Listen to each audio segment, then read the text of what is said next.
A former NYPD officer is sentenced to 70 months in prison for assisting gang leaders' flight from U.S. after committing a crime. I think I might have spoken about her before. And she was helping her gang leader boyfriend avoid being arrested.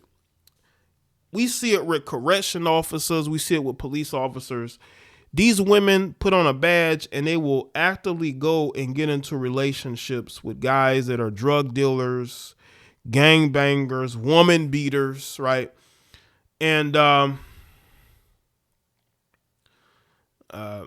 now she's going to prison. She's going to prison. We have some accountability here, ladies and gentlemen. We have some accountability. 70 months in prison. 70 months. Can y'all tell me about how much, 70 months will be for her? Is she going to do the whole time? Now, this according to the Yonkers Times. Damian Williams, United States Attorney for the Southern District of New York, announced today that Gina, Mestre? I'm just say Gina, a former New York City police officer, was sentenced to 70 months in prison in connection with her involvement in obstructing a grand jury investigation into the Shooting Boys gang and serving as an accessory after the fact to a murder committed by a member of the gang.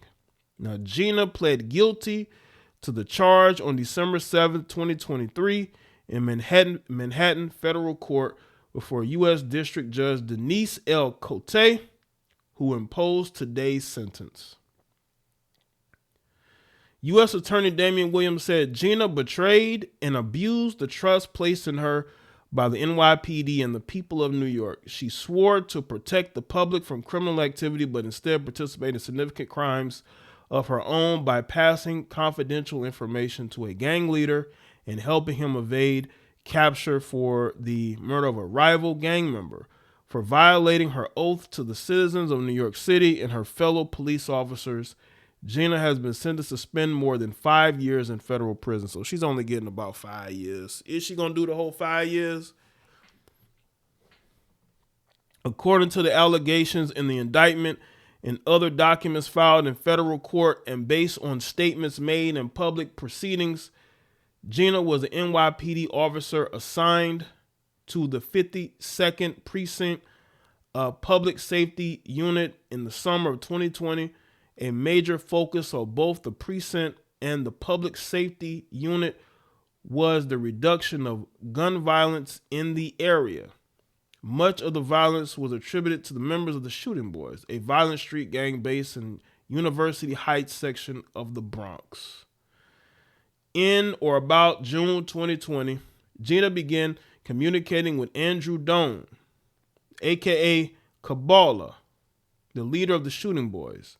Gina and Dunn communicated through secret social media accounts and phone numbers and eventually began an intimate relationship. So she was already a police officer at the time, and she set up secret social media accounts. That's who some of you dudes' wives have. Some of you dudes' wives and girlfriends got secret social media accounts. And phone numbers eventually began an intimate relationship. So she knew better. And she got with him anyway. During which Gina provided Dunn and other gang members with confidential, non-public law enforcement information about the federal grand jury investigation into the Shooting Boys. So she actively got into a relationship online with a gang member. Gina warned Dunn and other gang members the federal investigators were preparing to bring federal indictment against the Shooting Boys. Gina also warned Dunn about the impending law enforcement operations, which enabled Dunn and other gang members to dispose of weapons and conceal other criminal activity before law enforcement arrived on the scene. In addition, Gina disclosed the identity of a cooperating witness who provided information about the gang to law enforcement. Armed with this information, Dunn and other shooting boys assaulted the witness to prevent the witness from further cooperation and to send a clear message within the gang that the punishment for cooperation will be severe.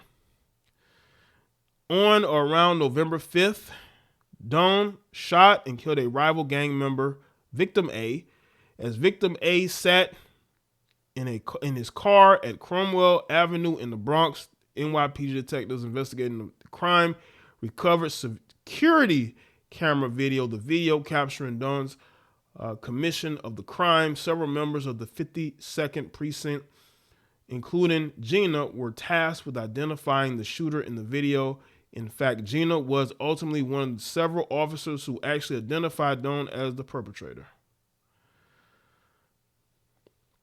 Despite identifying Dawn as the shooter and ostensibly participating in NYPD's efforts to apprehend him, Gina sent him a copy of the video to his phone and secretly communicated with Dumb, I should call him Dumb, the day of the crime and in the weeks afterwards. Specifically, Gina warned Dumb about the law enforcement efforts to capture him, allowing Dunn to eventually flee from the United States. In March 2022, 10 members of the shooting boys were charged in a 15-count indictment on various federal crimes, including racketeering, conspiracy, and murder.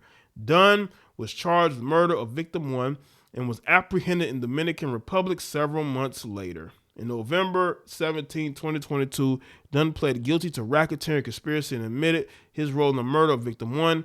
And on February 22nd, 2023, Dunn was sentenced to 35 years in prison.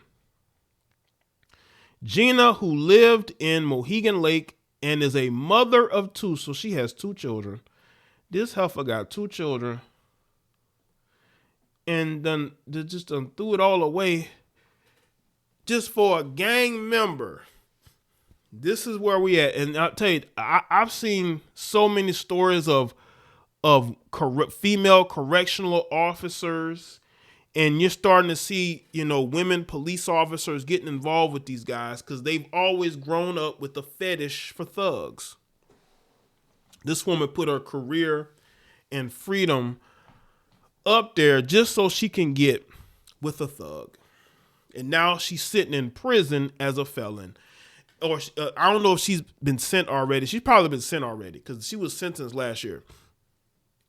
Ladies, if you want to date a thug, don't be a police officer, because if you are caught, you're going to do prison time. See, if she was a civilian, she probably would have got probation.